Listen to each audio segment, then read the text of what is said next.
Welcome to the OtherWorldsGG Community Cast. This is episode number 44. I am Table for Two, and I am joined by Mellified Alien Pickle.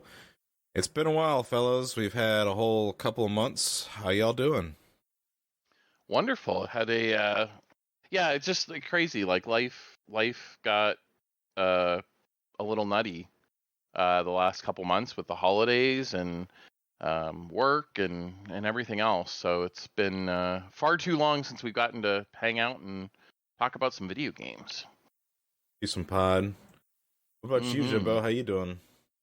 Yeah, I'm all right. My microphone thought I was dead. Uh-oh. He's dead, Jim. It's been so long. Jim's dead. Yeah, it has been quite a while. I mean, I know that for a little while there, it was just with all the different holiday things going on and work, and it just there was tons of our local friends wanted to spend time with us for the holiday because no one around here is traveling this year apparently. So everyone was kind of staying local. So people, for the holidays are kind of still wanting to do something with people because it's like, if I can't go see my family, at least I can spend time with someone. And yeah, so, what are local friends? How does that work? Good question. Well, I mean, I live in a very small community in the middle of nowhere, Ohio. Like literally, it's small enough that it is by legal definition called a village, because of population density or whatever it is. And so, in this area of the country in Ohio, a lot of these little towns like this are actually called villages. And so. Which is funny because a lot of big companies live out here, right? So, like Crown, the forklifting company, their main headquarters is in New Bremen, Ohio, and which is not too far away from me. And it's a Fortune 500 company, and it's like this small little town. And then right next to New Bremen is a town called Minster, which is like the headquarters of Dannon Yogurt, and they have the big Dannon Yogurt factory there. And again, that's also called like a village. Like they're not even that big. Do they have an office building that looks like a giant yogurt cup? No, I don't think they're as clever as say like tech companies like Apple or whatever it is with like a. Well, Longaberger was in Ohio, right? And they had a giant basket for an office. That's true. I mean, I guess which is gone now, by the way. If you had like Oscar Mayer, they get the big wiener truck, So hot dog, by the way. I mean hot dog.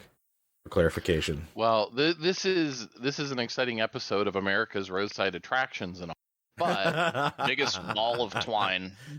So anyway. The best is the second largest ball of twine, right? It's not even the biggest; it's the second biggest. That is an actual place that you can go in. I think it's Arizona. That's funny. Yeah, no, that's really funny.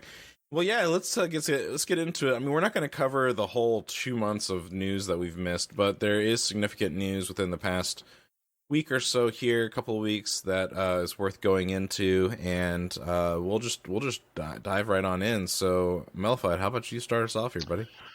Yeah, well, we're going to have a fairly large helping of tech news because CES was the beginning of January, which is when all the new computer things are announced, and we'll talk a little bit more about that in a bit.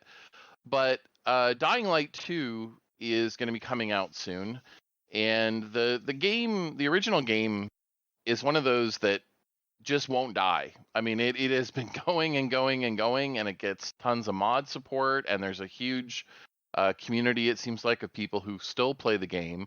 Techland, the developer, has been putting out more content for it, DLC, mostly cosmetic, for it.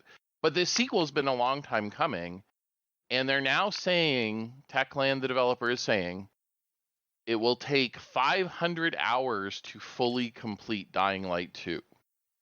500? Well, that's not going to happen. Yeah. I'm out. Well, I mean, I feel attacked. I mean, threatening me. In some regards, it's almost like the amount of time people have put into like Skyrim, but Well, and I'm guessing that when they say fully complete, right, that's a very specific like concept where maybe it's unlocking every single thing in the game where normal people are not going to do that. But how many hundred hours to get all the Riddler trophies in Arkham?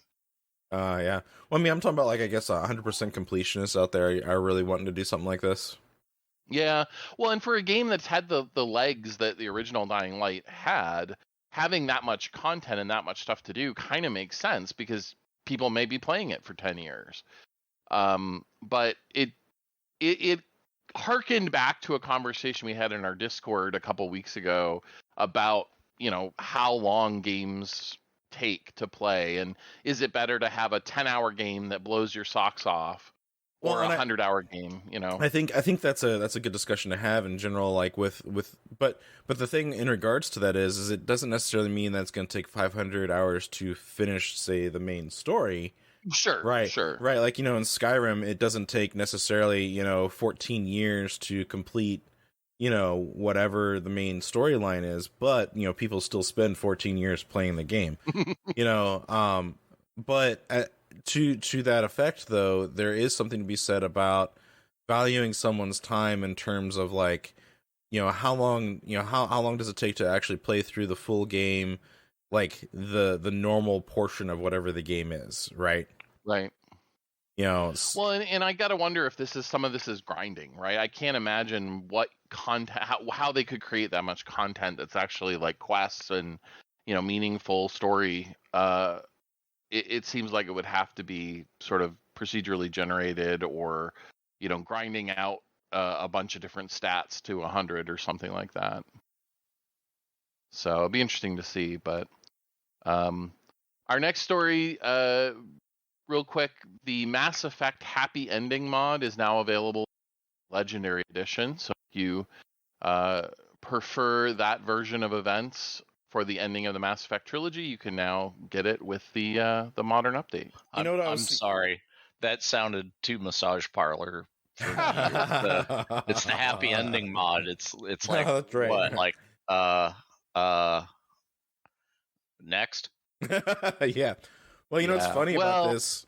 What's funny about this Mass Effect with the Legendary Edition, whatever it is I picked it up on the Steam sales over the holidays for pretty cheap, and then like 3 weeks later, it's on Game Pass, and I was like, "Yeah, they know that's why they were waiting." Son of a gun! If I had known, I would have been able to try it out first to see if it's something I really wanted or not, and then anyway, it just. Yeah, well, that's done a lot for my consumption of games, right? It's like, hey, this just came out, and I'm just like, I'll wait a couple months, see if it shows up on Game Pass, and usually it will. Yeah, Microsoft's really been hitting it out of the park. I think we later on have a story, in the next section about Rainbow Six Extraction is going to get a day one release on Game Pass. I just wish that things stayed on Game Pass, like once they're there. Like, I don't understand why rotate it out, right? It's just like the Yakuza games. There's 6 of them. Well, the first 3 are coming off. Well, it's not Microsoft's call, right? Like, this is contracts with the developers. Now, I just don't understand why the developers pull it like that. So like Netflix or like any of that kind of stuff where they have a short licensing deal with something where for several months, like for example Stargate. Stargate will be on Netflix for like a year and then they'll pull it back off, and then like 2 months later it'll be back on again because they decided to renew the license 2 months late or whatever it is. Oh, it's like rush mode in Battlefield then. Ooh. It's just like, it's here, it's there, it's gone, it's back. Yeah. Spicy. I like it.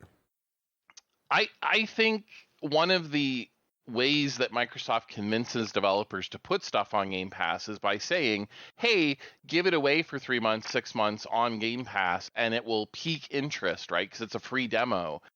And if people don't finish the game, then they'll go buy it. And we've seen from the sales data that Microsoft has shared that that's what happens, is people treat the service as a demo and buy the game anyway in many cases. Yeah, so basically they're gaming my backlog is what's going on. Yeah. The one good thing though is that the EA titles and the Microsoft first party titles both stay on Game Pass forever. So like Mass Effect Legendary Edition is not going away. It will be on there for good now. Yeah, I guess the other side of the lesson is if you want to play it, you better play it. Well, there is that, yeah. Yeah, for the stuff that is gonna leave, you better get on. Yeah, because it's really like the only burn I feel is backlog burn. It's like, oh damn, I hadn't got around to that yet, like I was ever gonna, but now they're taking it away. Shucks. Mm-hmm. It's not like I was playing it actively and now it's gone. It's more like, oh well, I hoped that I could have kept that in my backlog for another year.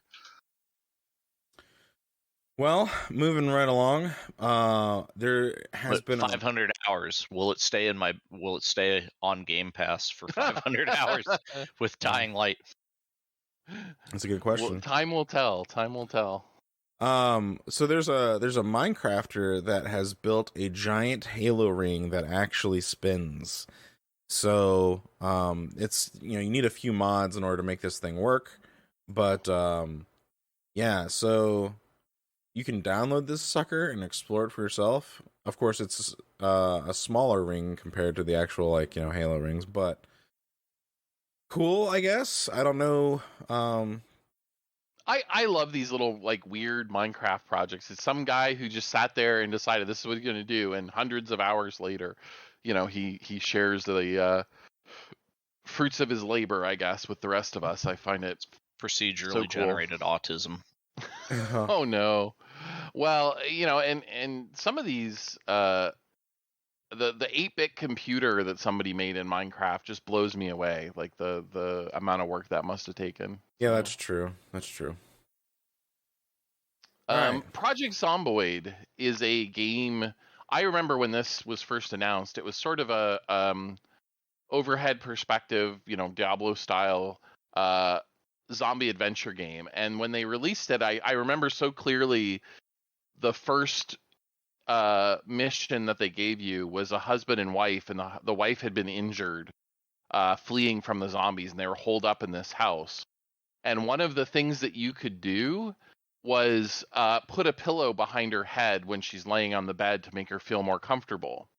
Or you could use the pillow to smother her and kill her because you didn't want to have to take care of her in the zombie apocalypse when she was wounded. Or she's going to turn into a zombie anyway, so... Yeah. Yeah, well, yeah, and so it was this really interesting, sandbox game about surviving the zombie apocalypse, and it's made a huge comeback recently. For whatever reason, they've done a pretty major update certainly, and that helped, but it also just kind of caught on, I think, with people's imagination, and it's a very big full feature game. I noticed the look of the game has changed radically. Right, like he got all new character models and stuff. It looks like The Sims now, and I was just like, how about that? Yeah. So I mean, it's worth checking out if you like, if that sounds interesting to you. There are RP servers and things like that, so if you really want to get into it, there's plenty to dig into. Yeah, it's interesting because it's got base building and gardening, and it's kind of like Stardew Valley with zombies, but not at all like that. Yeah, for sure.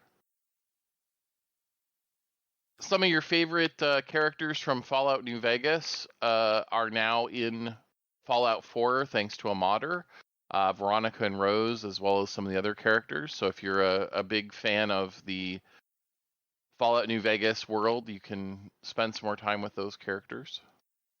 Yeah, those are on the perpetual list of backloggery. I love these games. It's just I've never.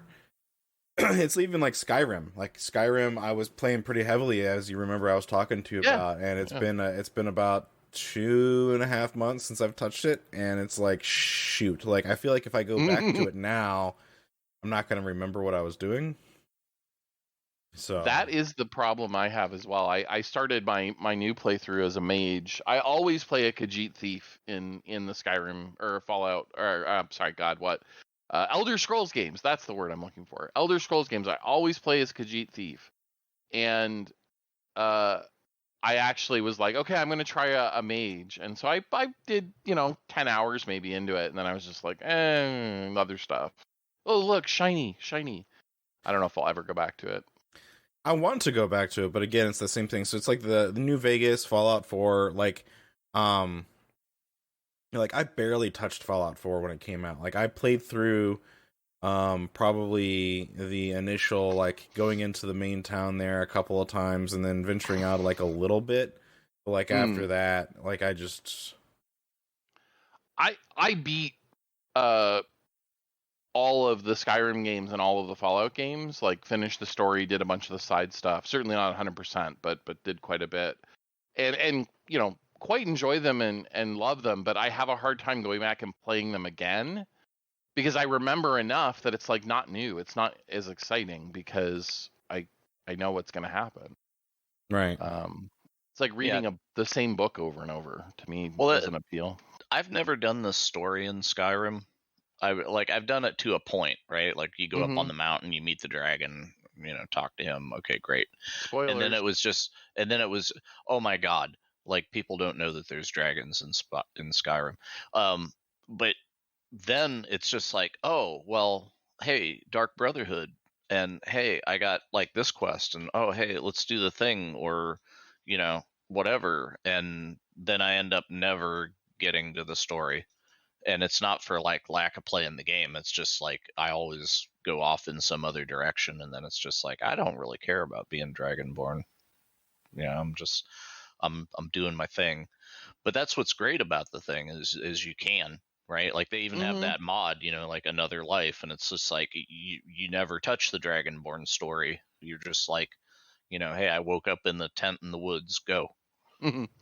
I remember playing Elder Scrolls Oblivion, the 4th game, right? And it's Morrowind's 3, Oblivion's 4, and Skyrim's 5. And the thing with it, I didn't do the main story until the end of the game. Oh, so you're like super OP.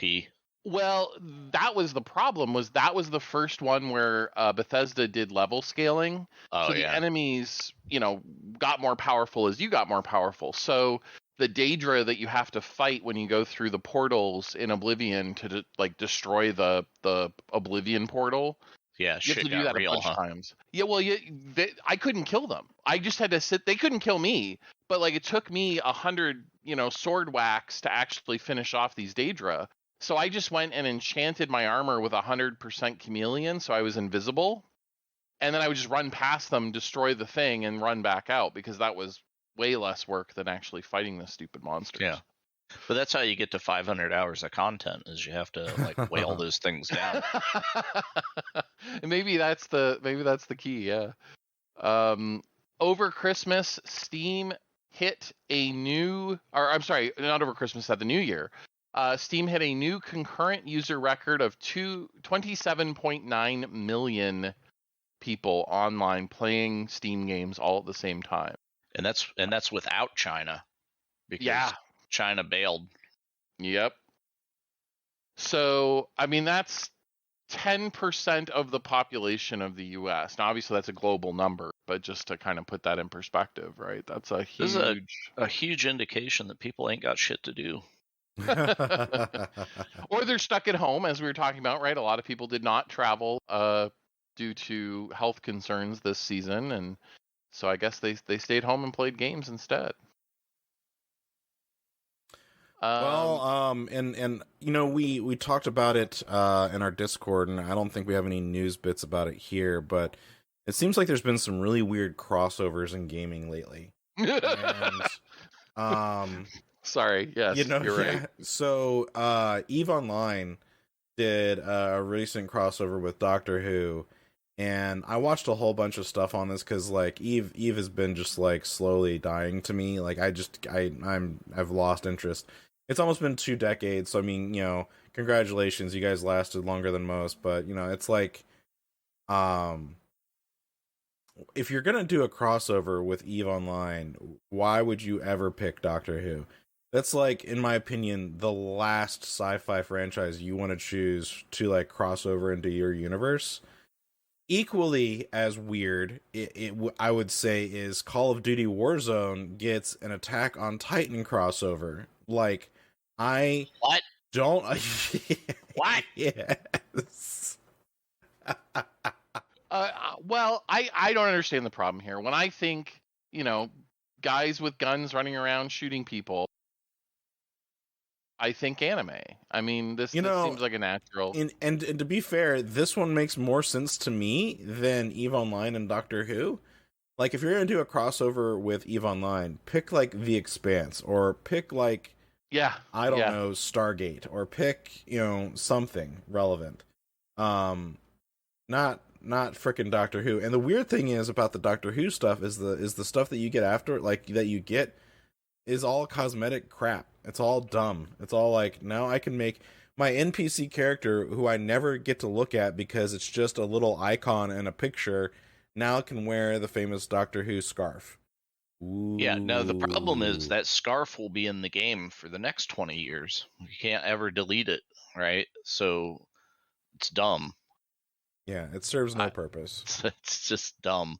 And Call of Duty, in particular, Warzone, has been doing some weird character models because they kind of have been following the Fortnite mold, where Fortnite's throwing in, everything: Superman, Marvel, Thanos, Star Wars, everything.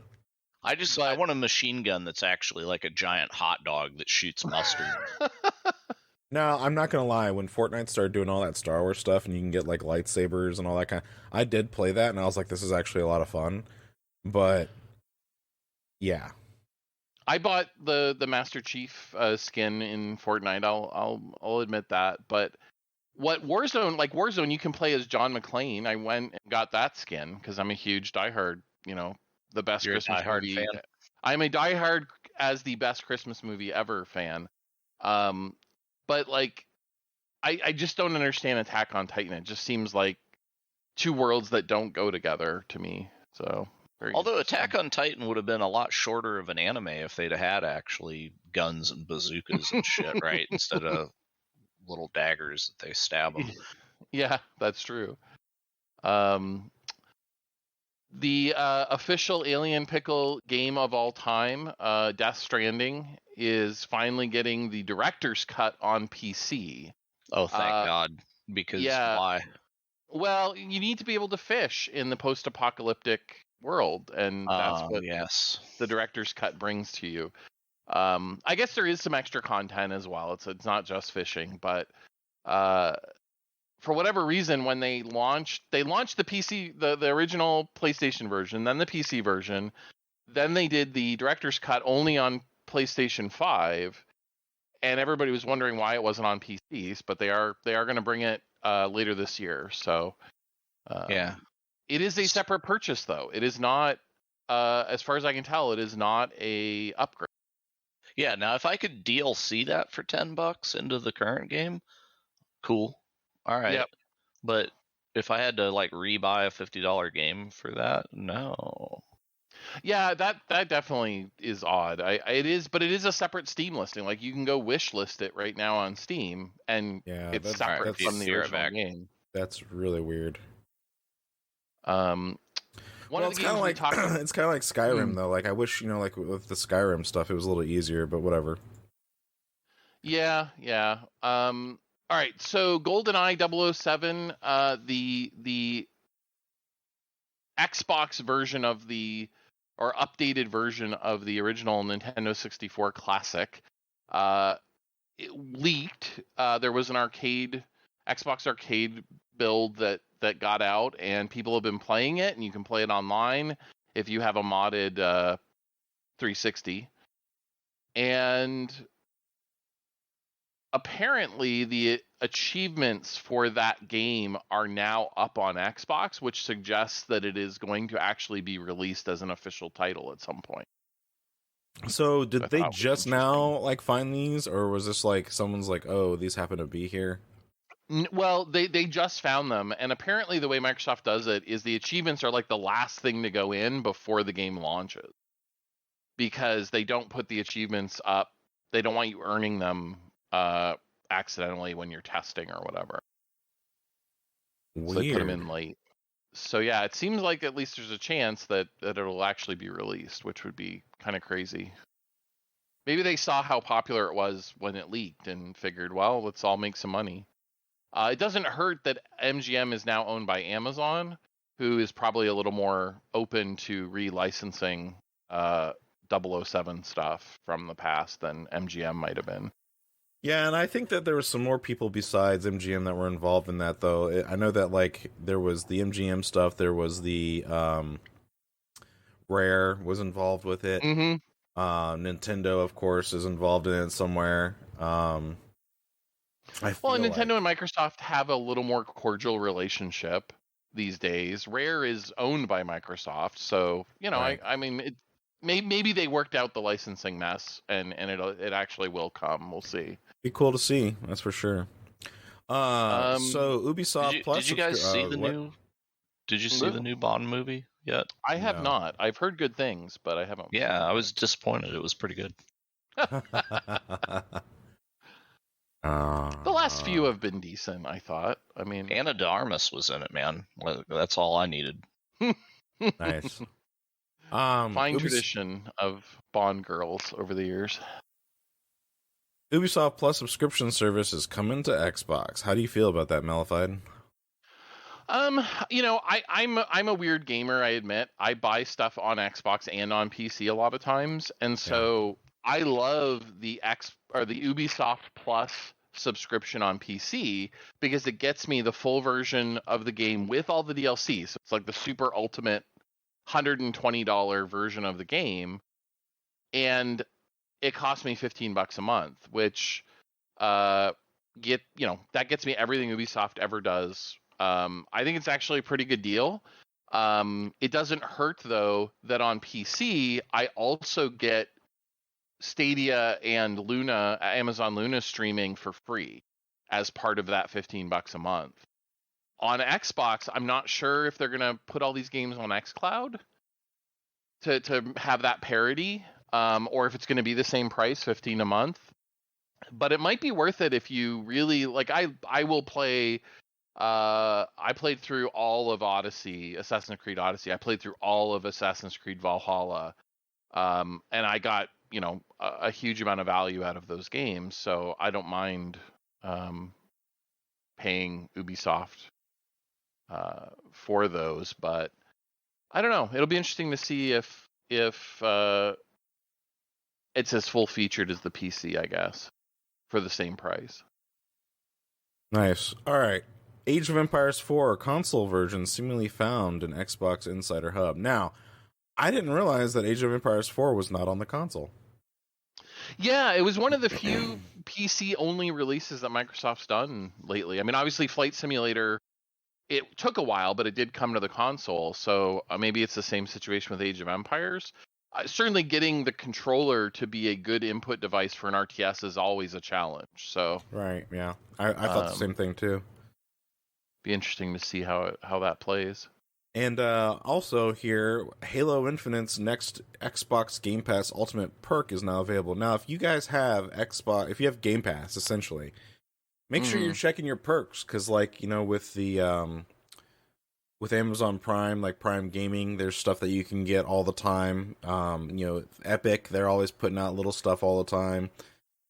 You should be checking your Halo, not your Halo, but your Xbox Game Pass perk section if you have Ultimate, because there's a new Halo Infinite perk that you can get through that platform right now, which I guess they're calling it the Warthog pack, I guess is what it is right now. They're past Warthog, yeah. It's free cosmetic DLC, right? But it's free. I mean, you're already getting it. You're already paying for Ultimate. You might as well take advantage. You can get it through the Xbox app on PC. You can go in there and there's a perks section, or you can get it on the Xbox through the dashboard. There's usually a little ad for it. Nice. Well, let's move on to some retro news. Yeah, so I threw this one in just because I'm a big fan of the Mister FPGA emulation, hardware emulation system, and it has been getting a ton of new systems added to it. The PlayStation 1 Horror is in beta right now. It finally got sound, although it's not 100% certainly. And we've seen a number of new arcade games come out for the system over the last couple months. It has also got a Saturn in development and a Neo Geo Pocket core in development, although those are not available to play yet. So the Mister just continues to be one of the best values in retro gaming. It's not cheap, to be fair, but it is a huge value because it's so many different systems that it can emulate. Nice. Onto some VR stuff. We have what looks like a new block type coming to Beat Saber. This is kind of interesting. Yeah, I mean, they're trying to figure out how to keep it fresh and interesting, and so they've added a 90-degree mode where you have to actually turn. They've got a 360-degree mode where you have to, turn all the way around. And this new block type is basically it's a block that comes in multiple slices, and you have to swing through all of them, as I understand it. So I don't know how good of a description that is, but it's really interesting. I'm just glad it's not NFTs that come at you and you have to.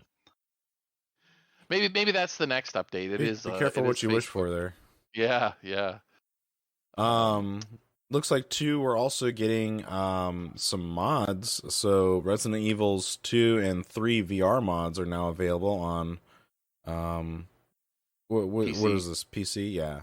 Yeah, so it's the re-releases of Resident Evil 2 and 3 got VR modes, and then Hitman 3 is getting an official PC VR feature added to the game as part of the year 2 content that's starting in January on the 20th. Yeah, I got all that stuff. I it's again that backlog, man. I want to get into it, but it's kind of challenging. And this is actually kind of interesting. Oh, go ahead.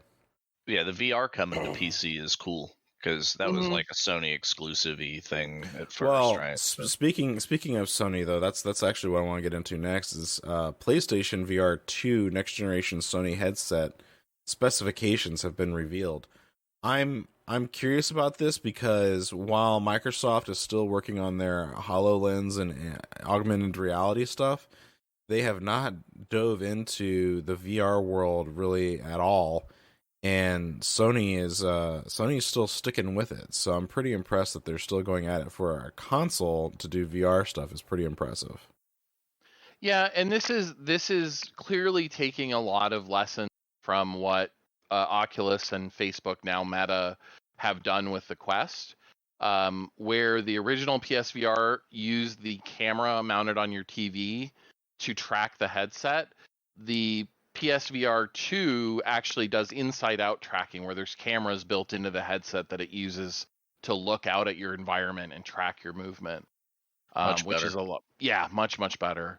That and the thing was kind of low res, and the controllers, the hand controllers, were just ass. Well, these new ones look slick. They look a lot like the Quest controllers, honestly. They do. Oh, that's cool. Yeah, I'm glad they caught on, because it was like they sold a shitload of PlayStation VR headsets, but then it's like, well, where's the games? It's like, it doesn't matter. We sold the headsets. They did get a decent library eventually, but it took a while for those to come out. And I admit, I still hold a grudge against Sony for the PSVR because it used a pass-through HDMI box that was only HDMI 1.4, which meant it didn't work with HDR. So if you wanted to do HDR on your TV with your PlayStation 4, which was supported, you couldn't have the PSVR hooked up.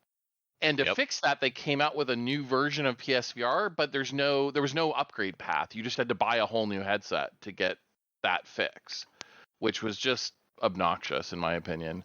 The one thing that I love about the Quest, especially as a PC headset, is that it can be used wirelessly. And unfortunately, the PSVR is still going to have a USB-C cable going into it. Now, that is going to carry everything, power, video, etc., but it's still wired. I just think it's really... I feel like their solution for that is don't rely on your wireless router. Like if they're going to give you a box that hooks up to the console, then put the Wi-Fi in the box, and then you do have like a G5 Wi-Fi directly in front of the headset, so it's not like, oh well, it's across the house or whatever, so you're at the mercy of your router placement. No, it's like it's right there in front of you, like 3 feet away, so you're going to get amazing good reception, and then it will work. And Sony did that with the Vita, where you could do remote play, and it did direct Wi-Fi to the console, and it worked. Worked exactly as you'd expect. It was great. So so it did like a local network to the console. It didn't. Oh, interesting. Okay. It was optional, right? You could do it over your router, or you could do direct connect or whatever they called it. But that was an option. I remember. So they've done it before. It seems like that would be an obvious thing. Yeah. I hate having a wire. Like, I've just become so spoiled with the Quest, and I know the Quest is not the best resolution. The Index and the HP headset both have better eye resolution and stuff, but yeah, I don't know that I'd give up wireless for that. Yeah. Speaking of Quest, right? Like, the VTOL VR is one of the best things going on the Quest. And then they just put the helicopter DLC out, and oh my God, like, I want to do a chef's kiss, like, holy shit, that's good. And there's a mod that makes it work with my physical HOTAS controls.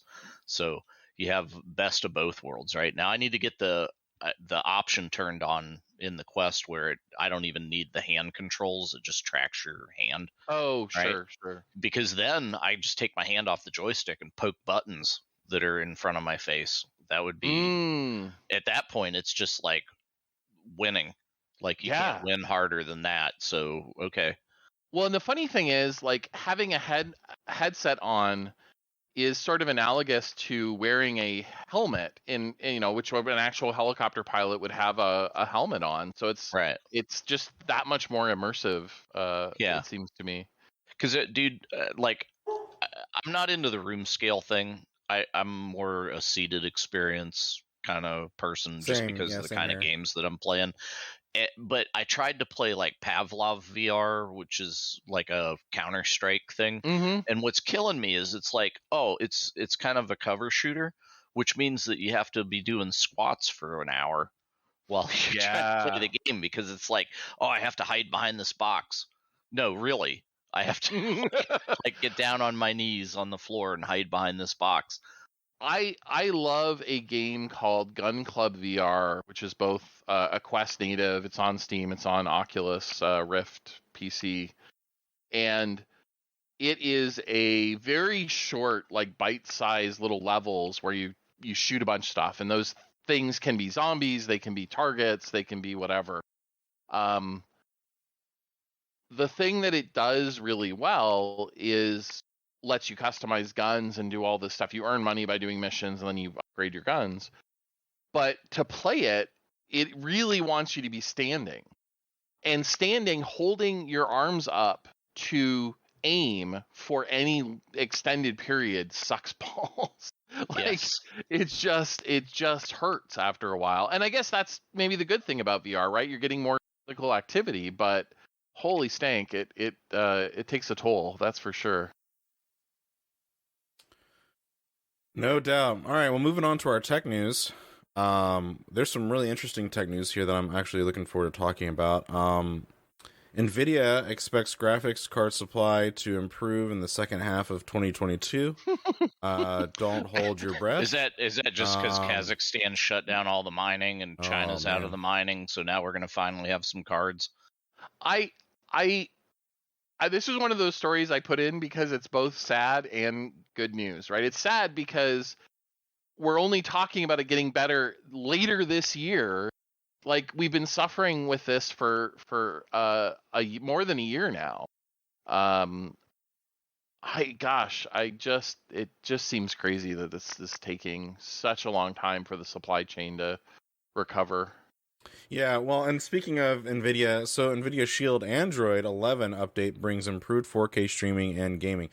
I'm looking forward to trying this out because I've been slowly giving up on my NVIDIA Shield.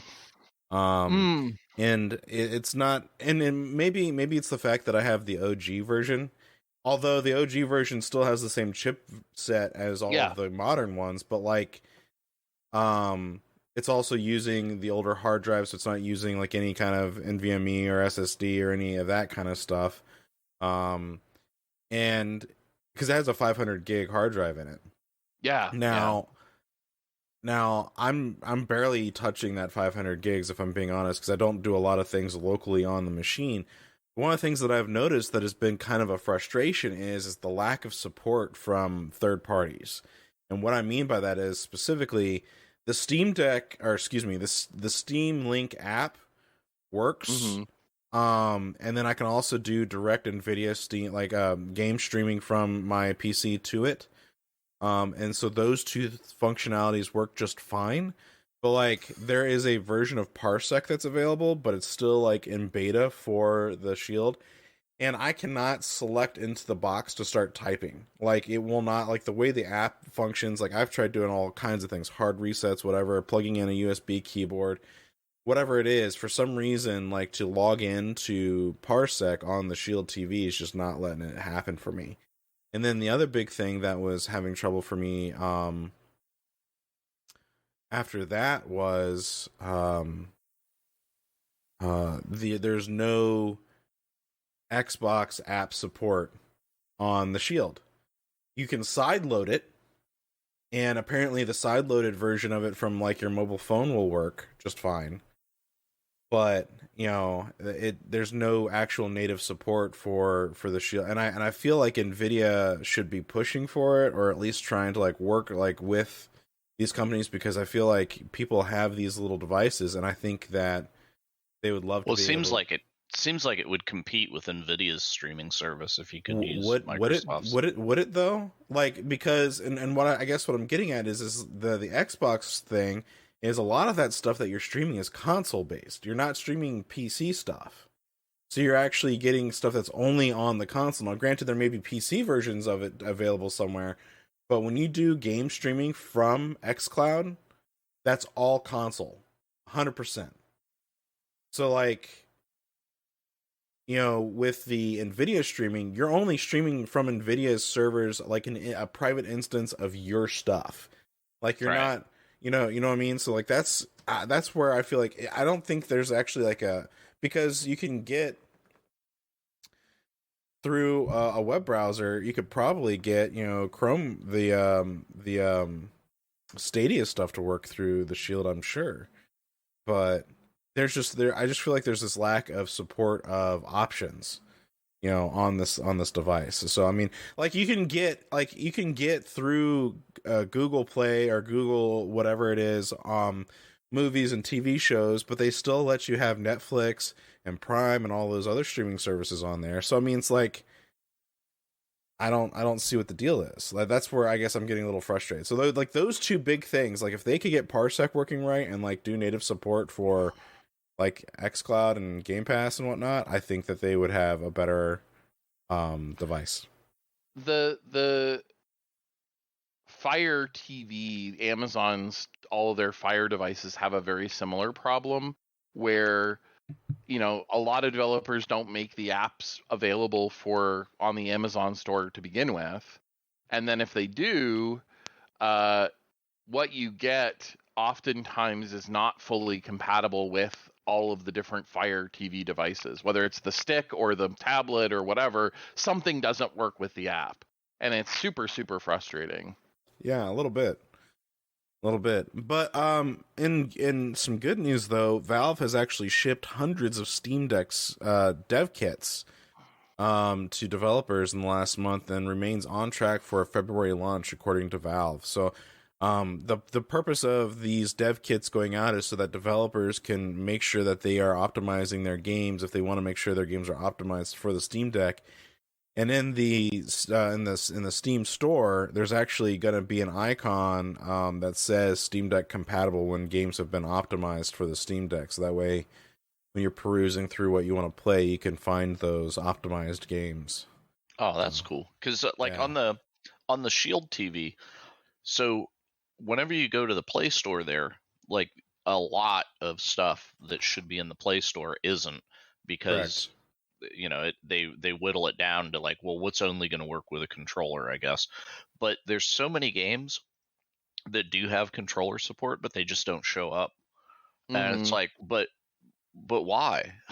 And that also goes. But that also goes back to Steam in general with their Steam Link app, where when you are like Steam streaming to a device, there's actually an option that says Steam Stream compatible, like Steam Stream support. Like they're adding in a whole lot of layers of like if you want optimal experience on playing some games, here's some games that have like optimal experience, but they don't hide the other games. So, like, if a game doesn't have controller support at all, I could still play it if I had a keyboard and mouse hooked up. But, you know what I'm saying? So, it's like, it's real interesting that, you know, Steam's, like, letting you granularize that, and some of these other companies just haven't picked up on the fact that maybe there's some folks out there that, you know, would like to have those options. Well, and the Play Store doesn't tell me if a thing has controller support or not. Right. That's terrible. Yeah, it's shameful. All righty, moving on. What do we got next? I had to throw this one in. It just cracked me up. I posted it on our Discord when I first saw it.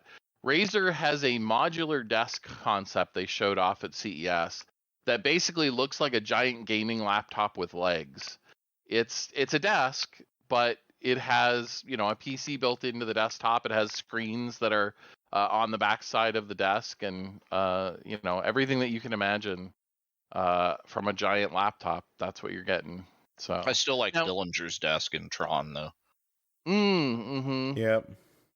But it is, to be clear, this is a concept, right? So it doesn't mean it's actually going to be a product. It's just something Razer likes to do. They did a multi-screen laptop a couple years ago that was sort of famously stolen out of the show. Yeah, that was my question to Hunter when he posted the thing about the desk. I was like, did anybody steal the desk? Yes, absolutely. Yeah, so, I mean the desk does look cool and all, but like I don't see it becoming that is a content, that is an influencer item. That is not a, you know, practical thing. Yeah, not even close. Yeah. The other one that Razer did announce that is a real product. They're doing a kicker, a base kicker for your gaming chair. It's supposedly haptic, where it'll actually vibrate different parts of the chair depending on what you're doing, but I'm not entirely convinced that that's gonna do a whole lot. They're talking about a handful of games that are gonna support it natively, and then it has compatibility with Enki Pro HyperSense, which is apparently supported in 2,200 games, movies, and music titles. I feel like it was an oversight in marketing that they didn't call the thing the Rump Shaker and then sign on Sir Mix-a-Lot as like, for the ads. Seriously, yeah. I mean, it you know, I mean, I get it. This is another level of immersion, but 2,200 games, movies, and music titles is not that much. Really, it would be good for a home theater, as they call it, the kicker, right? So it's like I got a home theater and I can simulate that kid that sits behind me kicking the back of the seat.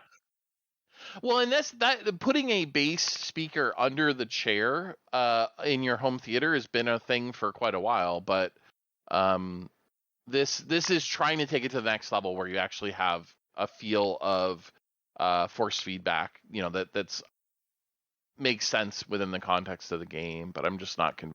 Well, it's been a thing in flight sims and racing sims forever. Yes. LG makes some amazing OLED TVs that have become some of the best gaming displays available. And they recently announced 2 new displays, the smallest and the largest, that are available. So they've added a 42-inch model, which they called, what was it? What was the language they used for that? I thought that was so funny.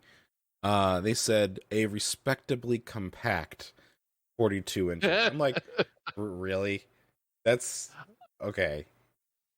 Well, to be clear, I use a 48-inch OLED as my primary display on my PC. That's what I'm using, you know, looking at y'all on right now. Right. But like I use 6 27-inch monitors, right? Not to brag, but sure. Like, but like, I mean, like, I also don't need to feel like I need to sit further away to get like a full experience on something. Yeah. But like calling it respectably compact 42 inches is just freaking funny to me. Like, That's not well compared to the 48, right? Like if you're using a 48, a 42 is actually a nicer size for a monitor on your desk. Oh, so but where they got me, I don't know whose monitor it was, but that giant curved thing that they were showing, where it's like what the selling point to me is when you turned it sideways and it went up, but because of the curve, it actually kind of like went up over your head, and it was just like, okay, now we can talk, because this thing is like a full, like from the height of my keyboard up to, above my vision, right? Like you put 3 of those wide and you have essentially like a curved theater screen kind of thing, like people do the flight sim thing where they actually get like a curved thing with projectors, and like 3 of those bad boys and you're there. Yeah. Well, the other end of the spectrum that they announced was a 97-inch, so almost 100-inch. That's like projector, home theater projector screen size. I'm sorry, the other cool thing that I would not want to attempt or have an attempt or even pay for the attempt to mount that to a wall. yes, that would be is the wall. Yeah, it's like a garage door at that point. Right, but that's the point I'm trying to make, though, is like if I'm doing anything, if I'm getting a TV that is more like, so I have a 55-inch right now. I feel like that's great for like the living room size that I have. I feel like the most that I would probably go is 65. I think 65 in my head is probably like as large as I would ever want to go on a TV. I've seen 80-inch TVs and gone, holy crap, this is ridiculous. Yeah, it's like a barn door. Anything above an 80-inch TV, like anything above 65-inch TVs for me, I have a projector for that can do 120-inch projection on the wall without losing like quality. So it's at that point, if you're gonna go big, then just fucking go big. Sorry for the F-bomb, but like this whole idea of getting a 97-inch TV, like to me that's dangerous. Like that is an expensive like something's gonna break at any moment potentiality. Well, I mean, imagine one of the VR to ER videos where someone puts their fist through that playing a VR boxing game, and how impressed you'd be. Yeah, did you see the one where the guy actually like decks his kid playing VR boxing? Yes. I was like, oh god, that poor kid. Yeah, it was a little kid too. It was he took it on the chin. Well, the one thing that was neat about this though is LG has a whole app ecosystem like most smart TVs these days. But one of the things they support in that is the Nvidia GeForce Now app. So you can cloud stream PC games to this LG TV. Jim, there it is. I said it 10 years ago. Did I not? We talked about this 10 years ago. At some point, they're just going to throw this right into the TV and give you a controller. Yep. We're here. It's come. One of the other announcements at CES, Nvidia revealed the 3090 Ti because we don't have enough of a shortage on GPU. They're going to introduce the EVGA Kingpin, which is the super high-end variant of this, meant to do super duper overclocking. Apparently features 1275 watts of power inputs onto the GPU. What? So yeah. Because they are expecting you to be able to overclock this thing. So you need a whole power supply, a high-end power supply. 1275 watt is a big power supply just for the GPU, and then you've got to have another probably 400 watts for the computer.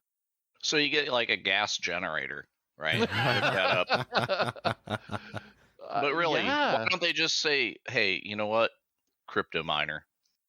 Because that's what that is. You're not going to dedicate a whole GPU power supply. No. I can't imagine very many people doing it. That just seems insane, but yeah. All right. Well, moving on to business and legal. Hunter, do you want to take a one?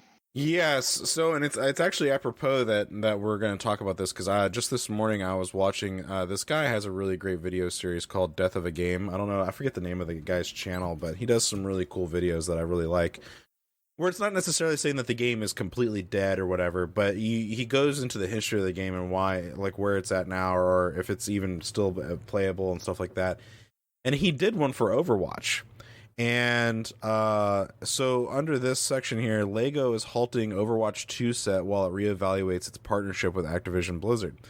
And I find that fascinating because this is the first time I'm hearing anything new to do with Overwatch 2 in a long time. Because, you know, in the Death of a Gamer video, he talks about how they're probably spinning down stuff with Overwatch in preparation for Overwatch 2. But if memory serves, Overwatch 2, the only reason why there's a 2 there is because there's going to be a campaign mode in Overwatch 2 that you can play, but all of the multiplayer can still be done through Overwatch 1 and 2 together. So it's like the people that were still playing Overwatch can still keep playing Overwatch even if, you know, they don't have Overwatch 2 per se. It's all like, I think there's like a couple of maps or something like that maybe that you don't get, but like for the most part, they were talking about nothing's really going to change for the Overwatch 1 players. Which was like a weird thing. Like, what's the incentive to get this other than the campaign? Like, you know, seems like financially bad idea. But yeah. So Activision Blizzard, man, like, I don't know what to say. Like, I think the fact that Activision went sour a long time ago, and then now Blizzard's, you know, now that they've owned Blizzard for a long time, Blizzard's finally gotten caught up in all of that, 100% at this point. And I think what were two individually great companies have just kind of morphed into this sour, just terrible conglomerate of they don't even really make good quality content anymore. I mean, you look at the WoW community; they're begging for something good, and they have not gotten it for such a long time. I mean, you look at the Warcraft 3 Reforged, same kind of deal. You know, there was a whole bunch of debacle with that. You look at the Diablo 2 remaster release. I mean, that was smoother, but it still needed some work coming out of the gate. You look at, you know, just what happened. What happened with the new Diablo 2? Like, it's like it came out and everybody was hype, and then the 5 minutes after it was out, it was like it never happened. Like nobody's playing it, nobody's talking about it. Like you don't see the, you know, you go on Twitch and everybody's playing Diablo 3 again, and it's like, okay. Well, because Diablo 3 added a lot of interesting things that I think, you know, you have all the seasons and you have all of like that stuff. I mean, the Diablo 2 remaster was not necessarily a bad remaster visually, but you know, and it harkens to an age-old thing where, like, you know, people who want this are the people who remember playing it more than anything. You're not really going to get a lot of new people super enjoying it. Well, the only beef that I have with it is whenever you're trying to click on enemies with the mouse, right? If you miss by a pixel, it's just like, yep, like you didn't do anything, right? Yep. And you can seriously feel it. And then after having played Diablo 3, where it's very forgiving about like, well, I know you're trying to click on the guy, right? Or if you hold the mouse button down, it'll just switch between targets, so it doesn't become like a click fest where it's trying to rot your finger off. You know, so it's like, well, that's really cool. The thing that I have found though with Diablo 2, which is crazy, is that the gamepad controls make it a way better game because it does auto target the closest thing whenever you try to swing. It's like, oh, I know what you're trying to do. If it just brought that over with the mouse, then it would be great and I would play the hell out of it. But yeah, it's I just kind of like, and again, I just feel like and I'm not trying to crap on like the good work because like they redid all of the cut scenes that they're all now high quality and really good looking for like all the different cinematics for Diablo 2. So props to them for like all of that stuff, right? But I just think that as an organization on so many levels, they need to really take inventory and just kind of go back to the drawing board. Like, what made them a great game company to begin with? Let's get all that. Let's get all the toxic crap out of here, and then like go back to making really good games again. And I feel like Activision basically turned to shit, and then the only thing that they could do as a company was just put out one Call of Duty game a year, and then they got a hold of Blizzard, and it was just like, hey, here's some guys that have a lot of residual income. Let's be a parasite on them and ride them into the ground. Well, for what it's worth, too, Activision actually had rights to a lot of Star Trek stuff. So, like, Activision was putting out a lot of Star Trek games of all things, or at least producing them. You know, because you had all of the was it Starfleet Armada 1 and 2, the Elite Force stuff. Like, all of those games were like Activision. Like, you know, they were involved with it, right? On 20 years ago. Right, but, you know, 20 years ago, Activision also was owning Blizzard, too, at some point, like in the early 2000s. Am I not mistaken on that? Oh, was it that? Yeah. It was. Yeah, they got them from Vivendi at some point. I don't know. I just feel like they became a parasite of all their brands. And it was just like, let's not innovate. Let's not do anything new. Let's just keep iterating the same old shit until people are sick of it and we die. Well, and that was the thing about Overwatch. So back to the main portion here of Overwatch. Like, when Overwatch came out, it was after a failed attempt to make a new MMO. And then they came out with Overwatch instead. And then Overwatch essentially killed any of its competitors because you had all of these other games that were coming out. There was actually that one game that launched the same day as Overwatch. That nobody remembers the name of. I know exactly what you're talking about. It was the one that you and I played, and we ejected real quick from it. Yeah, it was that Gearbox thing. It was like Borderlands, the MMO. Something like that. Yeah, and in space. And so you had that one, and you had a whole bunch of other ones that came out not too long after that, and Overwatch just stayed on top. But, like, you know, Blizzard hasn't really done a new IP other than their own stuff, like iterations on their own stuff. So, like, Hearthstone is just an iteration on WoW as a card game. And you have Heroes of the Storm, which is just an iteration of a MOBA, but with all of their existing IPs thrown into the pot. Right? You know, I mean, it's not really new. Yeah. Well, and it's really hard to get a new game out whenever, like, 80% of your studios are on permanent strike because you're bullshit. there's that. Oh, boy. Yeah. All right, well, moving on from that, Square Enix president knows people who play to have fun dislike NFTs, but he wants them anyway. What kind of horse crap is this, Malified? Well, who doesn't play games to have fun? Like, what? NFTs are fun. Are they? Oh my god. Somehow. Yeah. Well, yeah, it's like Klaus Schwab said. It's 2030. All you own is NFTs, and you'll be happy. Ooh. Wow. Anyway, sorry, so this one just got me. Like, I just can't get over the idea of a game, the leader of a gaming company talking about anything other than games being fun. Like, what's the point? So, yeah. No, we're gonna get me started on some Bobby Kotick. Like, games aren't supposed to be fun; they're supposed to be profitable. Y'all have phones, right? Oh my god! Don't. Yes, there's been a lot of stupid things said in the industry over the years, and this is just another example, I guess. All right, it's almost like they need PR people instead of developers to go up on the stage. What a concept! Yeah, well, let's get into some funny and strange here. Y'all ready for this? Yeah. So starting off the year of 2022, the Pope started things off by blasting a song from the hit RPG Undertale. I find that kind of funny. Well, if the Pope likes it, it must be good, right? Like, yeah, I missed that shit. Yeah, well, the Pope's just trying to subvert expectations. Because that's what the fans want, right? Like, Pope comes out and he's like, but first a word from our sponsor, Raid Shadow Legends. Like, up in the little window. So the speakers in the Vatican blasted Undertale's Megalovania as circus performers juggled and unicycled in front of His Holiness.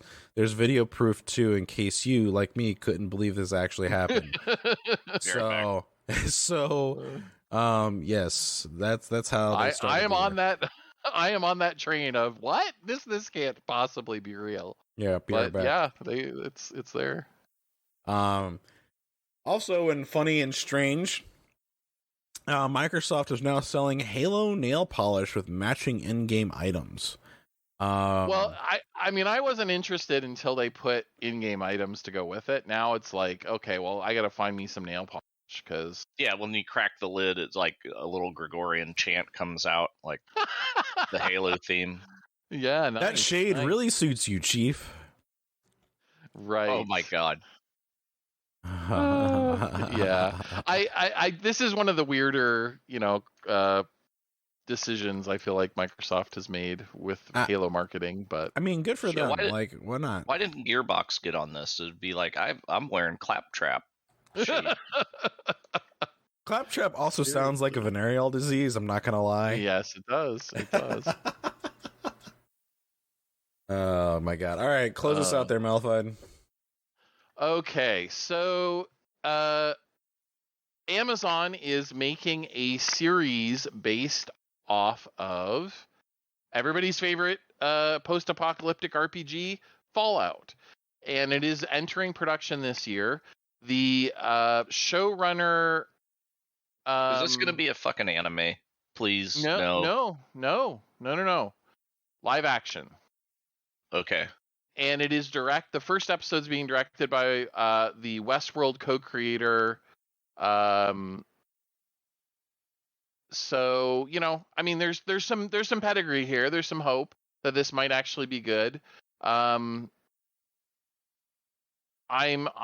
Jonathan Nolan, who's the younger brother of Christopher Nolan, who did a bunch of very popular movies over the years, is involved as well. So there's a lot to suggest this might actually be good. Whether they can, there's so much rich lore around Fallout. It'll be interesting to see kind of where they go with this. But I hope it's a noir detective thing, and it's just all about Valentine's detective agency. That could be fun. Or the people who worship the bomb. Yeah. All like what was it? Planet of the Apes, Beneath the Planet of the Apes, I guess, right? They worship the bomb. I mean, I'm actually not surprised by this, considering that Paramount Plus is going to be putting out the Master Chief or the Halo TV show. Finally, they're actually doing it, guys. They're putting out a Halo TV show. They've talked about this for like over a decade, I feel like, at this point. And they're finally doing it. I mean, I thought that was a success of Forward Unto Dawn, like that live action Halo universe short show that they did, and the subsequent like animated stuff that was actually really good. I do not count Halo Nightfall or whatever it's called. I think that was a piece of garbage. I think that was some. And it has nothing to do with the actors themselves, but the writing and the character of Locke is just terrible. I think that's what helped make Halo 5 just not entertaining at all, is Locke is an unlikable character through and through. When, it would have been better, they've already got established lore with Bucky from, ODST. They should have just made him the main guy, but nope. Yeah, I mean, there's some of those decisions, you wonder what they were thinking. I'm just excited to see this stuff come out because we got, like, the comic book scene blew up, right? We've had now 10 years of comic book movies, and some of them have been really, really good. Years, yeah. Well, I mean, fair. Because Spider-Man 2 came out in 2002 or something like that. I mean, we've had these comic book movies for a while, but like, so I'm not up on my Halo lore. Is Bucky like Master Chief's sidekick? No, Bucky was an orbital dropship trooper, and he was one of the main characters from the ODST game, and the ODST game follows that ODST squad, right? That drops into New Mumbai or whatever it is, and that part of the timeline of Halo, and essentially his character was instrumental in helping get some information out at that point in time. And but this was Nathan Fillion's guy. It was right? Nathan Fillion's guy, yes. Oh, was it? Okay. Yes. I thought Bucky got captured by Hydra, and then he got that robot arm. Different. Okay, because like Master Chief needs like a sidekick, Well, he did. So I mean, Cortana was his sidekick for the longest time. And then in the new game, it's the weapon and that other soldier that flies around in the Pelican. Which, by the way, for those of you listening, I highly recommend the Halo Infinite campaign. I'm really liking it a lot. It's been challenging. I like the challenge in it, so give it a shot. But I think that's really going to wrap it up for the news.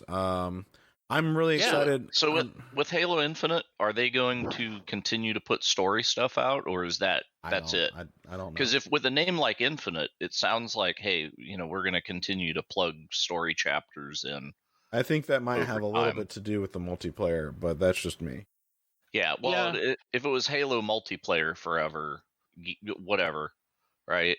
But I don't know. For people that are into it for the single player, it seems like an opportunity that like we could have an episodal campaign thing. Like every year, we just drop a new chapter of campaign for DLC, $20, maybe, whatever. Maybe. Well, that's gonna wrap it up though for this episode.